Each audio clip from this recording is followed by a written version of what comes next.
Welcome to my YouTube channel Rangia ল'ৰা মই Dhruvajyoti Das friends আমি বৰ্তমান উপস্থিত আছোঁ নলবাৰী জিলাৰ কিছু মানে গণেশ মন্দিৰৰ কিছু নিলগত থকা এক কহুৱা ৰিজৰ্ট হয় অসমৰ এখন বিখ্যাত মানে ঠাইৰ নাম হৈ পৰিছে লাহে লাহে বহুত মানুহে আহিব ধৰিছে ইয়াতে দেৱলকচোন বন্ধুসকল কহুৱা ৰিজৰ্টত থকা কিছুমান দৃশ্যাংশ বুলি আপোনালোকক দেখুৱাবলৈ চেষ্টা কৰিম আহক আজি এটা দিন কটাওঁ এই কহুৱা ৰিজৰ্টত আহক মোৰ লগত আছে মোৰ একমাত্ৰ পুত্ৰ মীমাংসিত দেৱলক বন্ধুসকল আগবাঢ়িছোঁ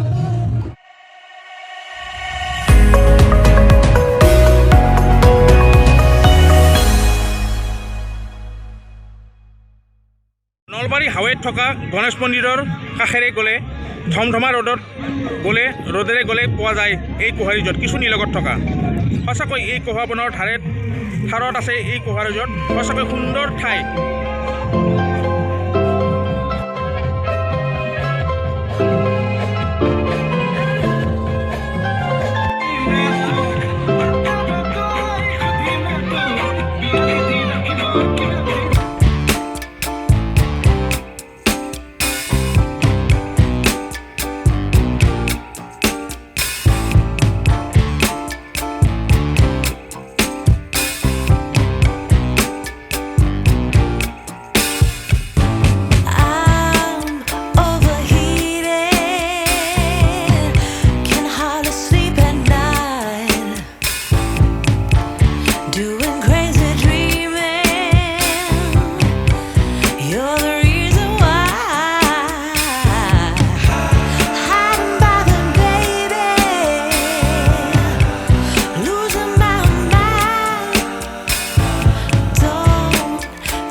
কহুৱা ৰিজৰ্টত থকা এই অপৰাজিতা ফুলৰ এই বাগানখন চাওকচোন এটা সুন্দৰ পৰিৱেশত থকা আহক কিছু ঠাই পৰিদৰ্শন কৰোঁ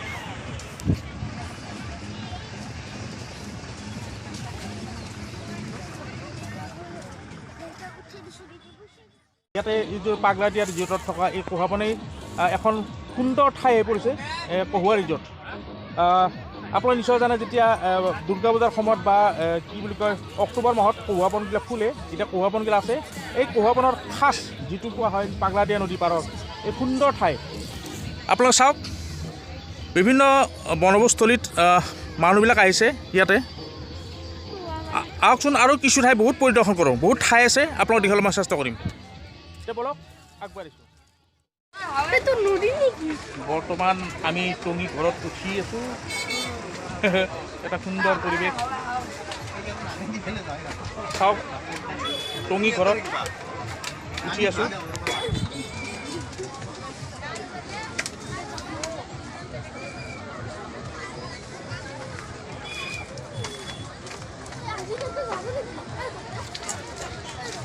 সৰিয়হৰ খেতিৰে পৰিপূৰ্ণ ঠাই এই কহুৱা ৰিজৰ্ট বিভিন্ন ঠাই জুৰি এই কহুৱা যিখন ৰিজৰ্ট আছে আহকচোন আৰু কিছু ঠাই পৰিদৰ্শন কৰোঁ কহুৱা বন মোৰ শান্ত মন সঁচাকৈ সুন্দৰ প্ৰাকৃতিক পৰিৱেশত থকা এই কহুৱা ৰিজৰ্টখন এটা সুন্দৰ পৰিৱেশত এই পাগলাদিয়া নদী পাৰত আছে আপোনালোকে চাওক বিস্তৃত জুৰি আছে এই ঠাই আহক পাগলাদিয়া নদী পাৰত যাওঁ আৰু কিছু ঠাই পৰিদৰ্শন কৰোঁ এটা সুন্দৰ অনুভৱ আজি 2023 চনৰ 1 জানুৱাৰী আহক উপভোগ কৰোঁ একেলগে টঙি ঘৰত উঠি থকাৰ এটা মাদকতা বেলেগ আহকচোন আমি যাওঁ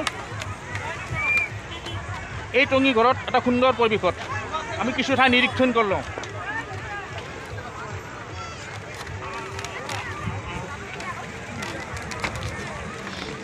কেনেকৈ লাগছে বাকী ইয়াত এটা সুন্দৰ পৰিৱেশত এই পাগলাদিয়া নদী পাৰত আমি এই টঙি ঘৰত উঠি আছোঁ আপোনাৰ চাওক বিভিন্ন বনভোজস্থলী এই বনভোজস্থলীত আহিছে বিভিন্ন লোক বিভিন্ন ঠাইৰ পৰা আহিছে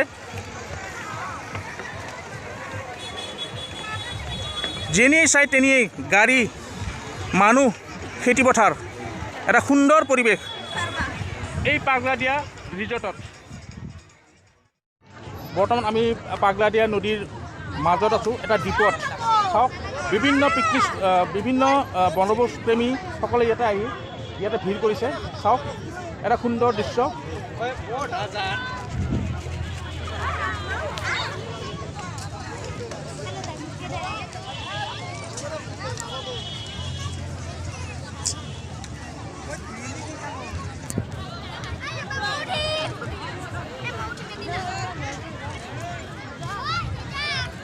বহুত ঠাই বিস্তৃতি কৰি আছে এই যিটো কহুৱা ৰিজৰ্ট। এটা সুন্দৰ পৰিৱেশত এই ঠাইখনি আছে। পাগলাদিয়া ৰিজৰ্টত এই ঠাইখন অতি সুন্দৰ। চাওক এই দলংখন, লগতে ইয়াতে মহাবীৰ লাচিতৰ প্ৰতিকৃতি ইয়াতে দিয়া হৈছে। সুন্দৰভাৱে ইয়াত আছে।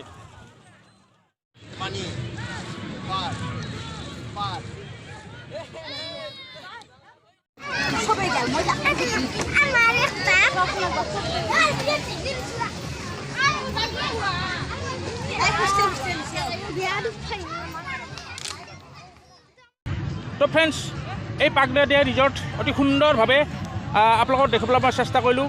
আপোনালোকে নিশ্চয় জনাব। ভিডিঅ'টো মই বেছি দীঘলীয়া নকৰোঁ। সকলোৰে উন্নতি কাম কৰোঁ। এই 2023 চনটো সকলোৰে ভাল হওক তাকে কামনা কৰিছোঁ। লগতে মই আপোনালোকৰ লগত কথাটো ক'লোঁ যে মই নতুনভাৱে আৰু বহুত ভাল ভাল ভিডিঅ' দিবলৈ চেষ্টা কৰিম।